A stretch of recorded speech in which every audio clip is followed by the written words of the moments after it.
non-performance in terms of damage. Of course, to them, the advantage will be that they can supply the gas elsewhere at a very competitive price. Don't forget, we are taking the gas between 10, and 8 dollars per MMBTU of gas supply. If Nigeria can sell that same gas somewhere at a very expensive price that we are buying, then of course they'll equally go ahead, and then make the payment for damages for non-deliverable and make 10 million payment. What is that money to them? So I think what is important is to make sure that they live up to the contract quantity, and they will only live up to contract quantity if Ghana's government is able to continuously make payments to the suppliers of gas. So John, it's not such a good thing that Nigeria may have faced this $10 million, because as far as we are unable to pay what is due them as per the contracts, they're giving us this compensation. Of course, that is a very good question, because the contracts allow the supplier to deliver gas and then the buyer also to access the gas. Now, if the contractor, in terms of the supplier, is not living up to the minimum daily quantity that's expected, then of course there will be a make-up clause that needs to be triggered.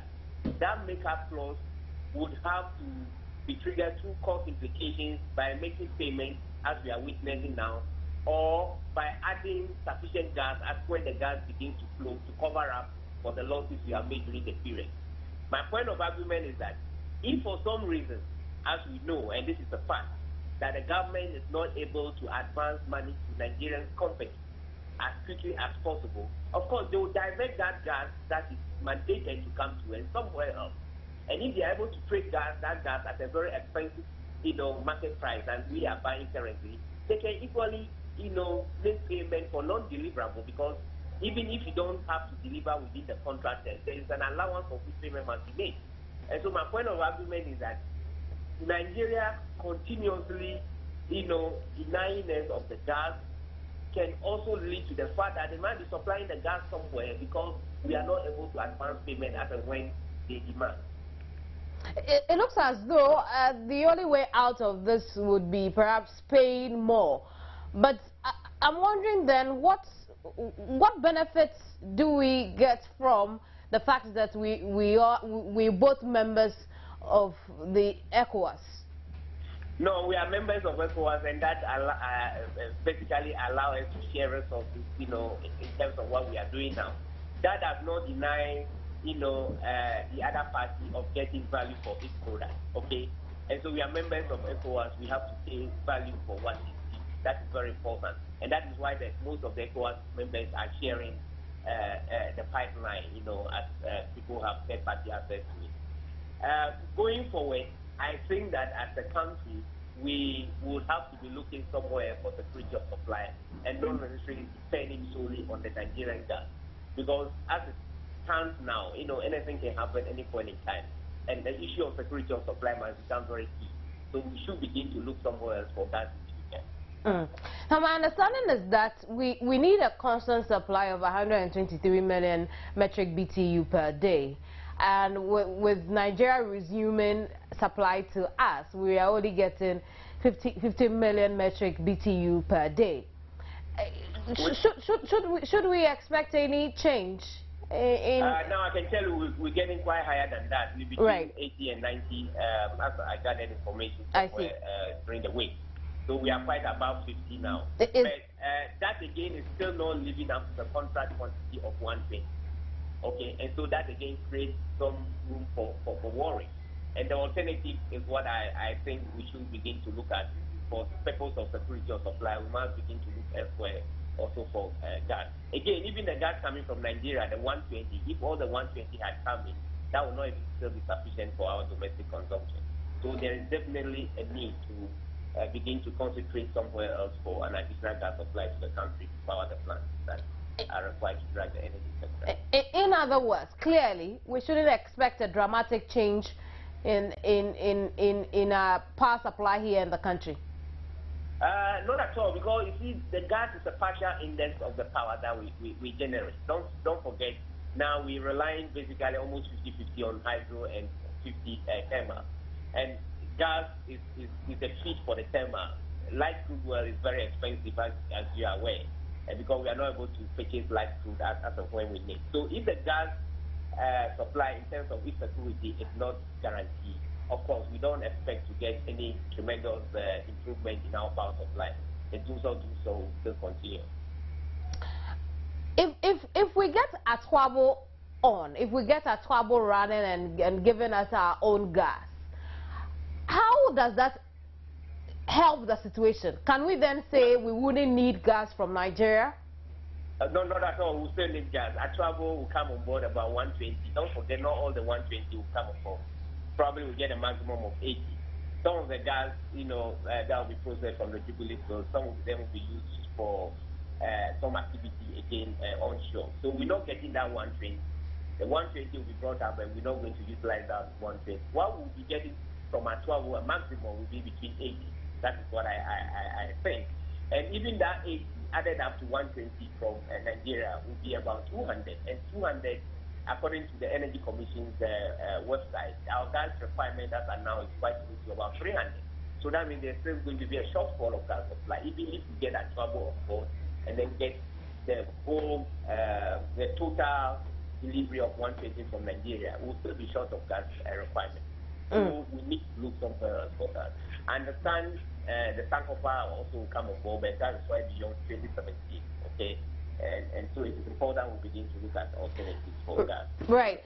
John, let's try and measure this. And I'd want you to speak up a little for me as well. Pay more for the gas from Nigeria and then bringing in LNG.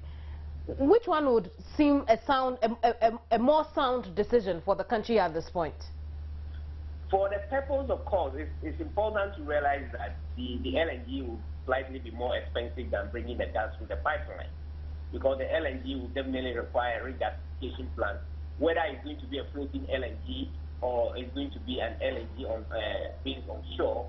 You will need a regasification plant. So the LNG invariably is going to be more expensive. Now, if we are therefore prepared to pay a realistic amount of gas supply from Nigeria, I think I will go in for gas supply from Nigeria. But again, that also depends on security of supply.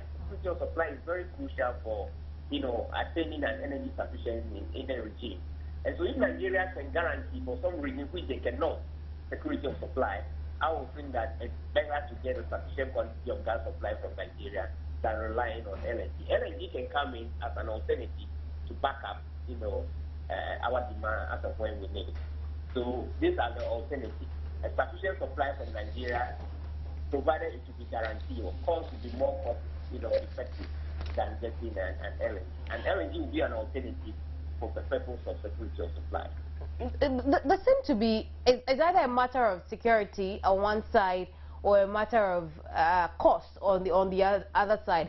If government is to really tackle this power situation we have in the country, which way should government go? You see, the power problem cannot be a responsibility on government. It should be a collective decision of all individuals and all citizens of this country. If you leave it solely to government, we will have a problem. Fine, government needs to create a framework, and make the framework more attractive for people to invest in the power sector. And that is why we say there is a need to open up the sector for independent power generation. But what is very important in the power sector is that the power we get is derived demand. You use the power for something else. And so right down from your appliance stage, your decision to apply appliance, what kind of appliance do you need to go in for? These are very critical because they end up consuming the power. If you go into an appliance that, consume as higher as, another appliance, of course, what you are doing is that you are consuming energy very inefficiently. And so the decision of power can not only be a government decision, but a collective decision. Now, if government creates a platform and creates a regulatory framework, independent power producers can come in.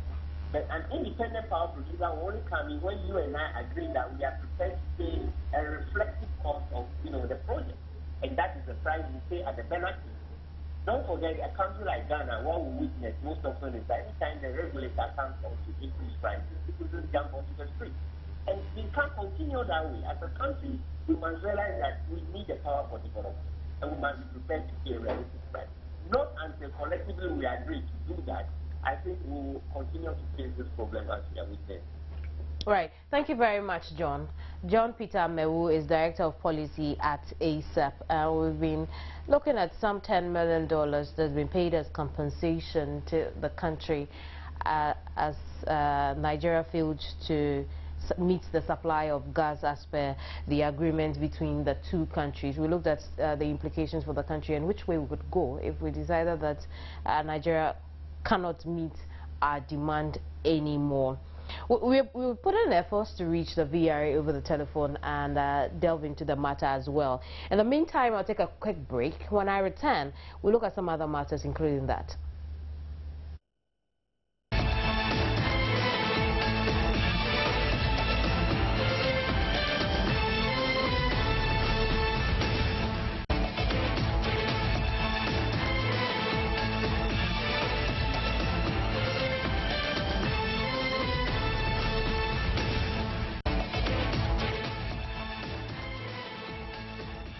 I'm glad you stayed on News Desk. It's a day after the Easter celebration, and we've been gazing in town how people are returning to work and the traffic level as well. We've been out and about. Take a look.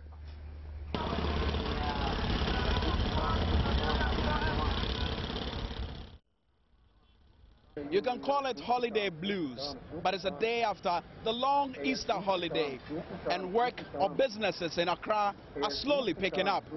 As you can see just behind me, the construction work of the Circle interchange is ongoing. But it's quite surprising that business did not pick up as early as it has been all the time. Let me speak to a couple of people and let you know how difficult it has been for them waking up early in the morning to go to work. Yeah, hello sir, how are you? Oh, I'm doing great. How are you? I'm good. How easy or difficult was it for you to wake up this morning to go to work? Well, it wasn't easy. In a sense, economically, I was thinking if I come out, the packet is dry as the holiday is concerned. You know, one has to do a little bit spending during the holidays. So coming out, you then ask yourself, where am I going to recover this amount of money that went out? So that makes me a little bit delayed in bed, lazy. And then moreover, the system, the town looks very dry as usual. So that's the reason why things got very delayed, you know. Well, he may say the town looks dry, but ironically, it's been a wet Tuesday. As you can see, it rained today here in Accra. The construction work may be going on here at Circle, but if you're driving to Circle this morning, obviously you would have to go through a muddy situation. Let me find out from this man as well how easy or difficult it was for him to go to work today. I mean, holiday blues, has it caught you as well? Sure. I'm already late for work. Usually, when do you go to work? Usually I should be there by 8:30. So you're late? Yeah, sure. Are you expecting a query? No. I took some days off, but I just want to get to the office to do something. But would your boss understand that at least the holiday blues got hold of you? No. Well, so from Circle, Prince Minka reporting for Joynews. Catch that report by Joynews editor Prince Minka in subsequent broadcasts. And here's something that is not dry. Our Facebook messages, our Facebook page is flooded with a lot of messages from you as far as the compensation paid to Ghana by Nigeria is concerned. Ayite says, positive, very positive. It starts somewhere, and I'm glad to hear.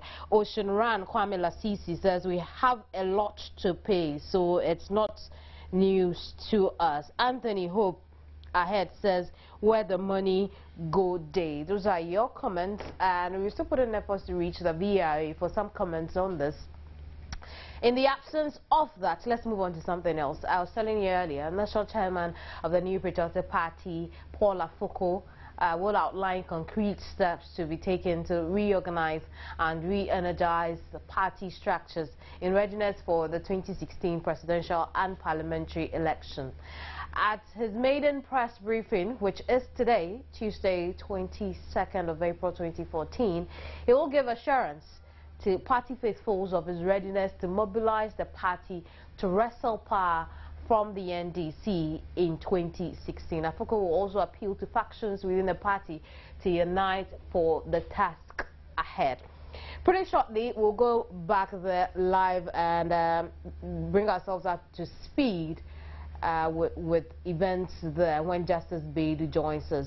In the meantime, Prince Aminu is Press and Advocacy Officer of the Dombo Advocacy Forum of the NPP, and he's joined me here in the studio.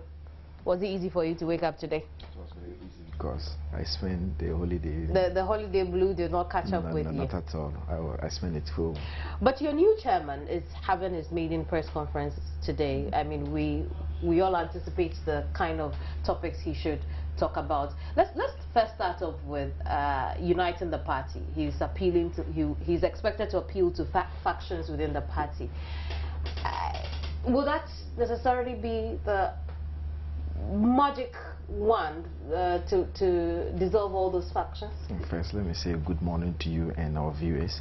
I think it's something that is very important for him to do, because a party like the MPP obviously will have interest groups.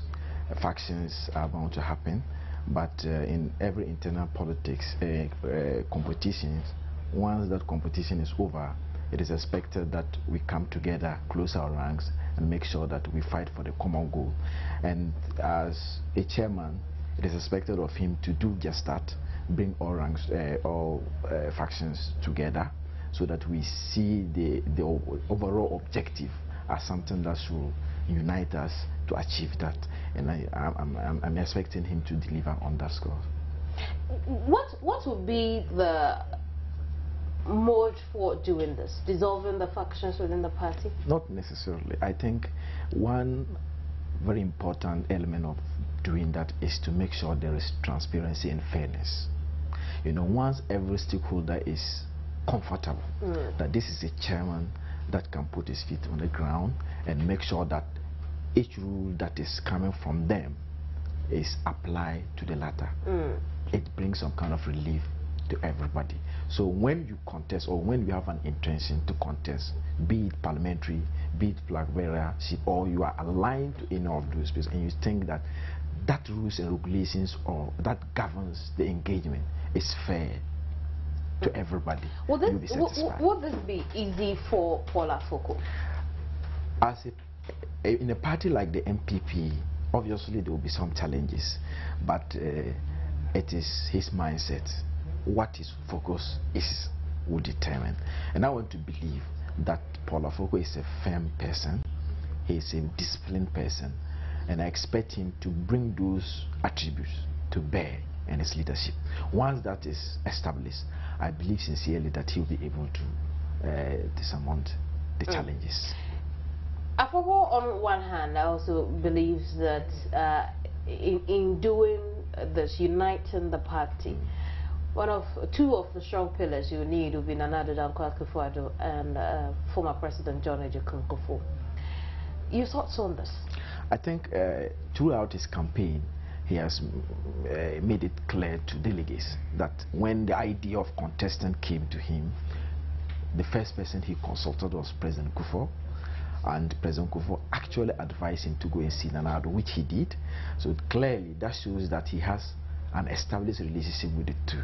So bringing them together, I believe sincerely that there existed that kind of relationship already there. It's just a perception out there. So I don't think it's going to be something difficult for him to, as it were, bring them together for the public to be able to believe that actually there is nothing between the two big wigs in our party. So it's not something that is going to be difficult, in my opinion. Let's move on. Winning election 2016, it's expected that he'll come out with concrete steps on reorganizing the party, re-strategizing the structures of the party as well. But with Paul Afoko in the helm of affairs, what are your views? Are we seeing a 2016 victory for, even before we get to know what he's strategizing? I think I was privileged to have witnessed and listened to his new plan for power. And I believe that was what the delegates bought. And in that new plan for power, he has outlined how he intends to take the party from its current state to winning into making it a winning, a party that is a winning machinery. You just need to have anybody on the ticket of the party, just so that you'll be able to win an election. And in doing that, he was forthcoming with the idea of having logistics, and he's coming to run the party like a business model. And I believe sincerely that somebody who has achieved in the business sector, translating that into a political organization, I think is something that is welcoming. So I believe sincerely that with Paul Afoko, one, the perception that the tag always is that the MPP is a no-go for a northerner. That is going to, as it were, be at the low side. And also, somebody that approaches politics with business will also bring some kind of relief. Don't forget that before the Congress, there were some issues of fundraising. I think if he's able to bring those issues, I mean the fundraising aspect of it to bear, I think it's going to boost the morale of the party. I have served at the constituency level for 4 years, and I know how difficult it is to mobilize resources to go for a campaign, especially when you are in a virgin constituency, a constituency where you don't have a member of parliament. Nobody wants to support you, so you are depending largely on the party to bring logistics for you to be able to engage people, to be able to organize programs to sensitize people as to the need to rally behind the party flag for victory. So with him, that kind of frustration, I believe, to the larger extent is going to be eliminated. So I think his coming at this particular moment is very critical, and I believe sincerely that is going to help the MPP in our chances in 2016. Not only do you need supporters of your party to win the 2016 election, you also need people who we refer to as the floaters. It's very necessary. How will this string into that?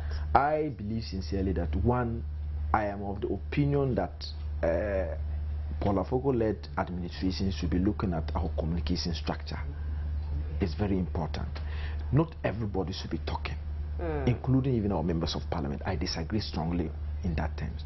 There should be a structure where each and everybody within the party that wishes to or that want to communicate on behalf of the party do that in line with laid down procedures or rules and regulations. I mean, you have a situation where you have a member of parliament sitting somewhere talking up on the ticket of the party, and another person talking to the same, contradicting each other on the same issue. I think it is not. When you do that, then it kind of, the floating voter who is very skeptical about politician is careful about entrusting you with his mandate or her mandate. So I think that is one thing we must look at first, and there must be discipline in the party. I mean, if you think you are an elected party officer and you want to engage in parliamentary primaries or any internal contest, you should be in a position to step down, because the people that elected you, the delegates that elected you, ask you those questions, and you must be seen as a neutral person, and you must work in the interest of the party and not individually in the party. Once that is done, I believe sincerely that we'll be able to, as it were, convince the floating voter that we have a better alternative to serve in government if given the opportunity.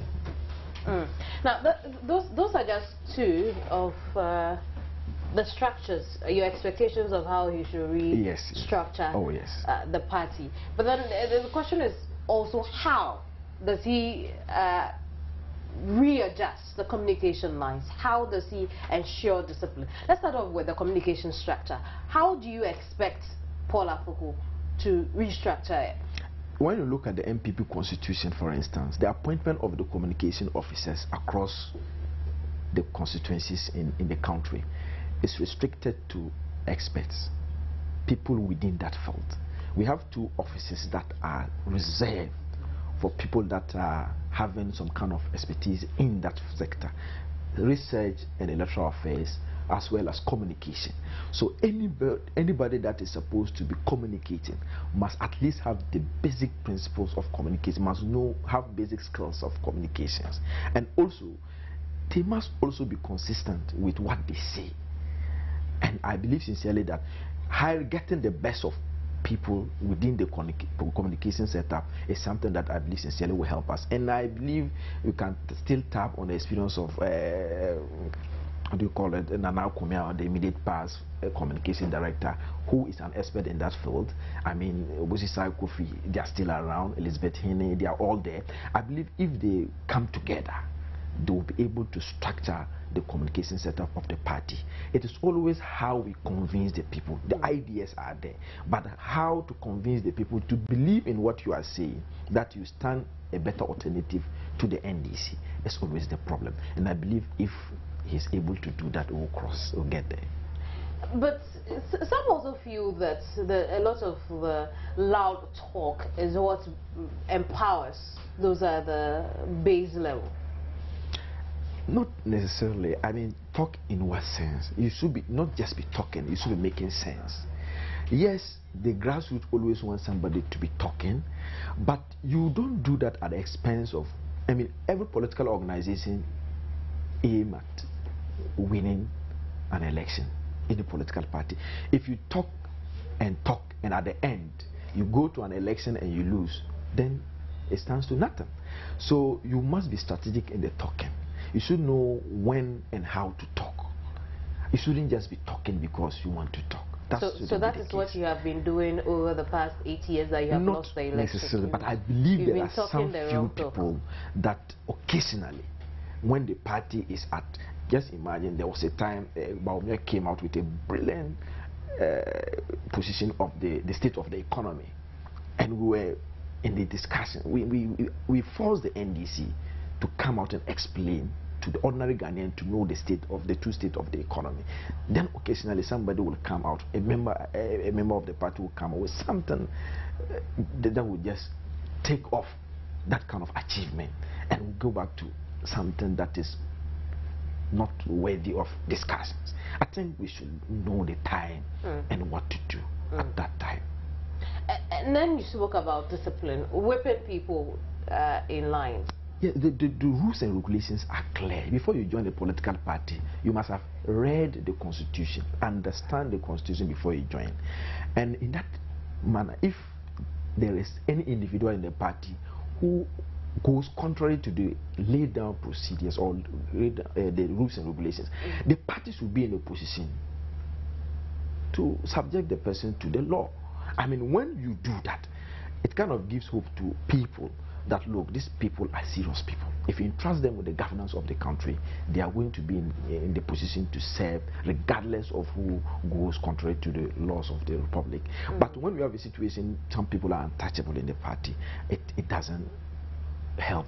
And I believe sincerely that he should. So there are some persons in the party who are untouchable. Not untouchable persons, but there are some elements that sometimes you imagine people taking the party to court when there are procedures that they should follow. Some few constituencies will still have problems there. It shouldn't be. You know, there are laid down procedures. If there is a problem as a result of an internal context, we have the regional office. If you are not happy with the outcome of the regional office, you petition the national office. If you are not comfortable, then you have the National Council, which is the highest decision-making body. Now, if you have not exhausted those laid down procedures, I think, and you take the case to court, it is unacceptable in our party, and we should be bold enough to call those people to order. Prince, I'm going to have you hold on, but while you're doing that, think about reorganizing the party. When we went to court over the legitimacy of John Mahama as president of the nation, one of the issues that came up was what happens at the polling station and what the polling station agent stands for. And afterwards, there was the general consensus, we need to tackle that arena. I'd want to find out your expectations from your new chairman, what he should do in that regard. But right now, I'll go over the telephone and speak with David Agbe. He's Executive Director for the Ghana Institute of Governance and Security. Good morning, David. Yes, good morning, Caroline. How are you? I'm well, and I trust you're fine too. Right. Yes, I'm okay. Thank you. David, so Paula Foko has a new task of uniting the party, reorganizing it, restructuring it for a victory in 2016 for the NPP. Your thoughts on this? On how he could be doing this? Yes, thank you very much. I think that during the Congress, when you interviewed me, I said that the onus lies on Paul Apoko to represent NPP as we speak. And so I think that he is trying to begin the process of rebranding the party so the party could be attractive to the electorate. And so it is a good cause that he is embarking on that. But he has an experience as to work on. Because this is a party that has taken the Electoral Commission to court. They've also castigated the Supreme Court and to also to a large extent deceive Ghanaians that it is the court that can declare an election on their favor. And so they have a few tasks to actually work on to be able to convince Ghanaians that they are really a credible party that the country could trust. So Honorable Apoko, I think that he has the pedigree and he has the characteristics to be able to work on that. But it is not going to be a small task for him at all.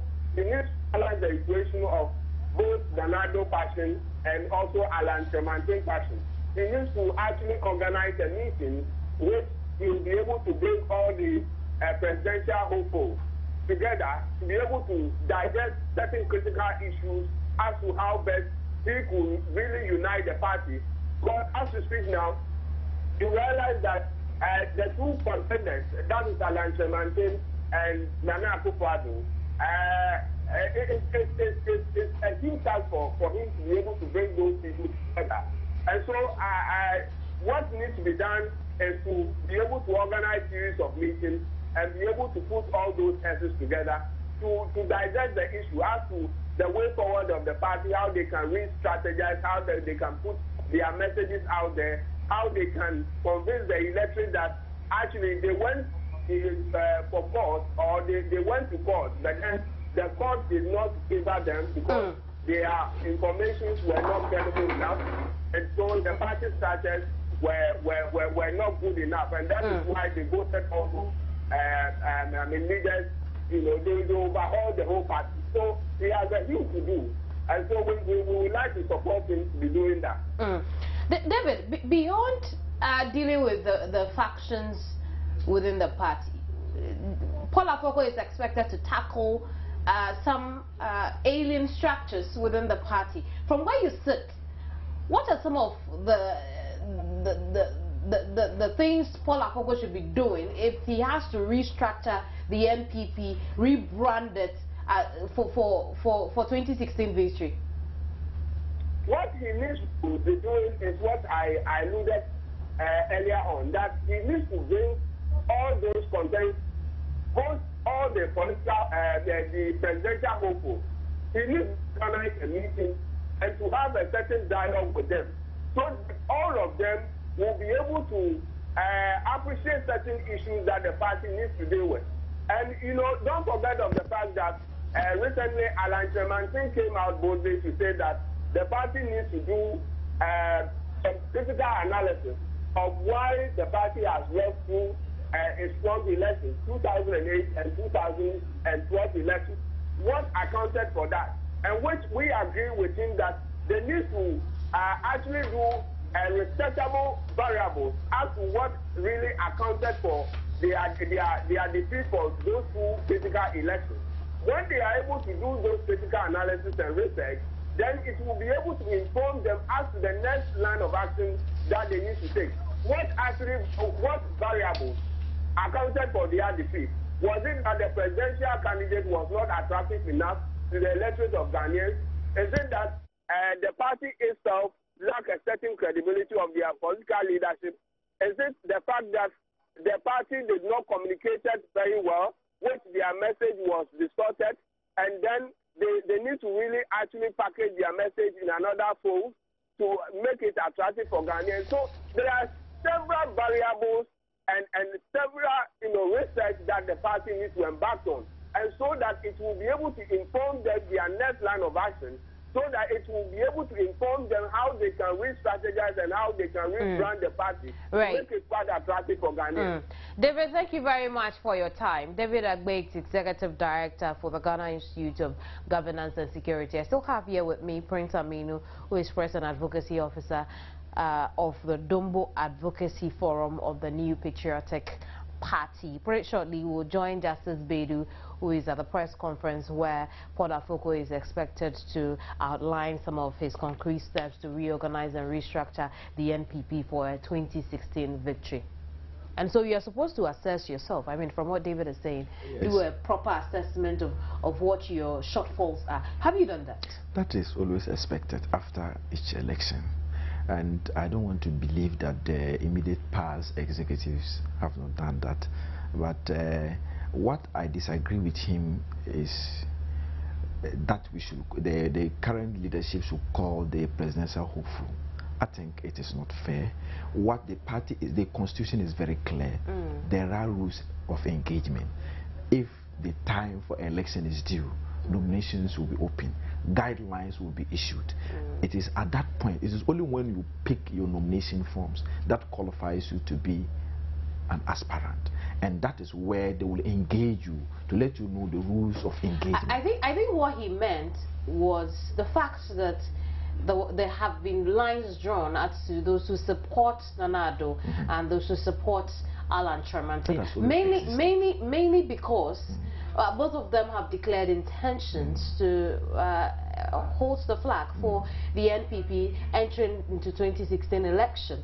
And if the party is to if Paul Afoko is to look at unity, then inviting these former presidential hopefuls is one of the things he should be doing. I think it shouldn't be like a formal gathering, like inviting them like that, where he can visit them and let them understand, appreciate the unity crusade he wants to engage. I think that is laudable. That one is to the largest, and I agree. We'll continue with our conversation here. Let's go over to Justice Bedu. Justice, you have something for us? I think yes, actually, we've had a lot of the executives trickling as we wait for this press conference to kickstart. Unfortunately, most of them are, like I said earlier, the new executives who just been elected into office. I haven't spotted any of the past executives here, and I only something. But what we have here are just some of the new executives, and also some members of parliament, certain members of parliament of the party. I'm just seeing here now the Honorable Sheikh Isikwe, who is a former regional minister of the Greater Accra region. I'm just trying to get close to him. Good afternoon, Honorable. My name is Justice Bedu from Joynews. What are your expectations for today's press conference? Oh, it's a press conference. The indication is that actually it's inviting all the party members to come, the leadership and all of us. And so we are here. And we are quite sure that this is the beginning of the unity that is being clamored for all this while. Unity has arrived, and everybody will see it today. But then with all the talk that has gone on within the last week since you came back from Tamale, with talks on factionalism and all that, you think that will go away soon? There's nothing like that at all, because the point is that, this is a party that believes in democracy, that believes in consultation, that believes in competition. And therefore, once the competition is over, that is the end of everything.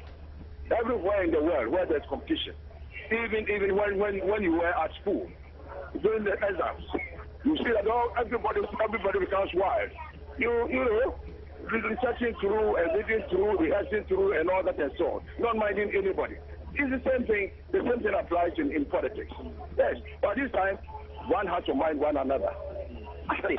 With this being Mr. Afoko's first interaction with the press, and with all this background that we all know of, what do you expect him to say that will sort of tone down on all this factionalism and the tags that have been put to some certain personalities in the party? Let's hope and see and hear him. I think that he's going to calm down tension if they're sinning. But I think that at the end of the Congress in Tamale, all of us have been talking, to each other and all that and so on, and now everywhere, John and all that and so on, everyone has agreed to the decision taken by the mass of the people. Thank you very much, Honorable. I'm grateful. Yeah, so Kamini, that was the Honorable Sheikh Aishupe. He's one of the many officials of the party who are just arriving for this press conference. Right. Justice, we'll leave it here for now. Thank you very much for that update. Justice Beidou is at the press conference where Paul Afoko is expected to align some steps to win victory 2016. And so the last bit was the fact that we expect him to reorganize. Yes. One of the places we expect him to reorganize is the polling station issue. What do you expect of him? I think the polling stations are already reorganized. We have had polling stations elections, and once there was a polling station election, it means that the people are already there. They have elected their 5 executives at the polling station, went further to elect their constituency officers. We're running out of time. That we know. My point is, who was education is what is left now. Education. What we need to do now is to consistently educate them on the electoral processes, and as well as how to campaign effectively to get out the vote. That is what is left. And I sincerely think that this time around it should be earlier. It should be done earlier. In the 2012 election, for instance, I was part of the team that trained people in Crow, for instance. Our training came very late, so we were having just a week to train. If you have to train about 200 and something polling station executives, and in each polling station you are talking of 2 people each, it's very difficult. So I think this time around it should be very early, and it should be consistent. We should be doing it till the election time. Absolutely. I think that will help us. Absolutely. Thank you very much, Prince. Prince Aminu is Person Advocacy Officer for the Dumbo Advocacy Forum of the New Patriotic Party. On Facebook, Samuel Aqua Young says he campaigned on the mantra of new plan for power. We're waiting to hear the new plan to rescue the country. Ghanaians are tired of this incompetent and corrupt NDC government led by John Mahama. Those are Samuel's words, but I'm grateful you stayed through. I'm thankful for your messages as well. But be sure that we'll bring you what Paul Afoko says in a subsequent broadcast. My name is Kemeni Nyamani, and I'll see you again on News Today at midday. Goodbye.